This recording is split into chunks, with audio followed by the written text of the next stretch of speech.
ದಿನಕ್ಕೆ 2 ಬಾರಿ ಮುಖ ತೊಳೆಯಿರಿ. ಮೃದುವಾದ ಫೇಸ್ ಪ್ಯಾಕ್ ಬಳಸಿ. ಆಲೋವೆರಾ ಜೆಲ್ ಬಳಸಿ ತ್ವಚೆ ತಾಜಾ ಮತ್ತು ಮೃದುಗೊಳ್ಳುತ್ತದೆ. ತಯಾರಿಸಿದ ಫೇಸ್ ಪ್ಯಾಕ್ ಒರಟು ತ್ವಚೆಗಾಗಿ ಬಾಳೆಹಣ್ಣು ಮತ್ತು ಹಾಲು, ಕೊಬ್ಬು ತ್ವಚೆಗೆ ಮಲ್ತಾನಿ ಮಿಟ್ಟಿ ಮತ್ತು ರೋಸ್ ವಾಟರ್, ಗ್ಲೋ ಹೊಂದಿಸಲು ಜೇನುತುಪ್ಪ ಮತ್ತು ನಿಂಬೆ ರಸ. ಸನ್ಸ್ಕ್ರೀನ್ ಬಳಸುವುದು ಮರೆಯಬೇಡಿ. ಸೂರ್ಯನ ಕಿರಣಗಳಿಂದ ಚರ್ಮದ ಹಾನಿಯಿಂದ ತಪ್ಪಿಸಿಕೊಳ್ಳಲು ಸನ್ಸ್ಕ್ರೀನ್ ಅಗತ್ಯ. ಹೆಚ್ಚು ನೀರು ಕುಡಿಯಿರಿ. ದಿನಕ್ಕೆ ಕನಿಷ್ಠ 8 ರಿಂದ 10 ಗ್ಲಾಸ್ ನೀರು ಕುಡಿಯುವುದು ಅಗತ್ಯ. ಆಹಾರದಲ್ಲಿ ವಿಟಮಿನ್ ಸಿ ಅಂದರೆ ಕಿತ್ತಳೆ, ನಿಂಬೆ ಸೇರಿಸಿ. ವಿಟಮಿನ್ ಇ, ಬಾದಾಮಿ, ಖರ್ಜೂರ ಸೇರಿಸಿ.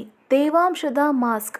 ಮೊಸರು ಮತ್ತು ಜೇನುತುಪ್ಪ ಪೇಸ್ಟ್ ಮುಖಕ್ಕೆ ಹಚ್ಚಿದರೆ ಮೃದುತೆ ಬರುತ್ತದೆ.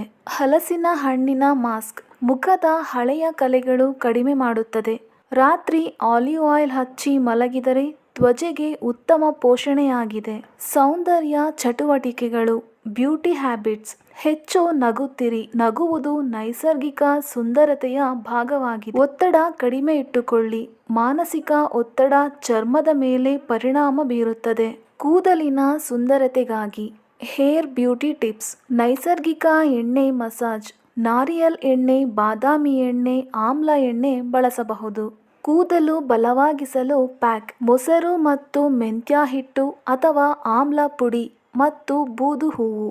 ಶೀಕಾಕಾಯಿ ಅಥವಾ ಹೋಮ್ ಮೇಡ್ ಶ್ಯಾಂಪೂ.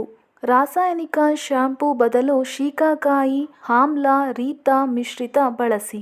ಕೂದಲು ಉದುರುವಿಕೆ ತಡೆಯಲು ಮೆಂತ್ಯ ಹಿಟ್ಟನ್ನು 1 ರಾತ್ರಿ ನೆನೆಸಿ ಪೇಸ್ಟ್ ಮಾಡಿ ತಲೆ ಮೇಲೆ ಹಚ್ಚಿ. ಸ್ಟೈಲಿಂಗ್ ಉಪಕರಣಗಳನ್ನು ಕಡಿಮೆ ಬಳಸಿ.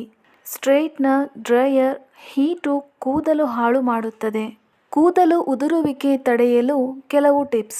ಬಿಸಿಯ ಎಣ್ಣೆ ಮಸಾಜ್ ಮಾಡುವುದು. ತೆಂಗಿನೆಣ್ಣೆ ಬಿಸಿ ಮಾಡಿ ತಲೆಗೆ ಹಚ್ಚಿ ತೊಳೆದ ಮೇಲೆ ಸುಲಭವಾಗಿ ಕೂದಲು ಉದುರುವಿಕೆ ಕಡಿಮೆಯಾಗುತ್ತದೆ. ಅಡಿಕೆ ಹಣ್ಣು ಪುಡಿ ಮತ್ತು ನಿಂಬೆ ರಸ 1 ವಾರಕ್ಕೊಮ್ಮೆ ಹಚ್ಚಿದರೆ ಕೂದಲು ಉದುರುವಿಕೆ ಕಡಿಮೆ ಮಾಡುತ್ತದೆ. ಅಂದಿನ ನೀರು.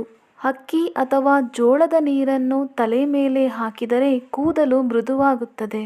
Please like, share and subscribe my channel for more interesting videos. ಧನ್ಯವಾದಗಳು.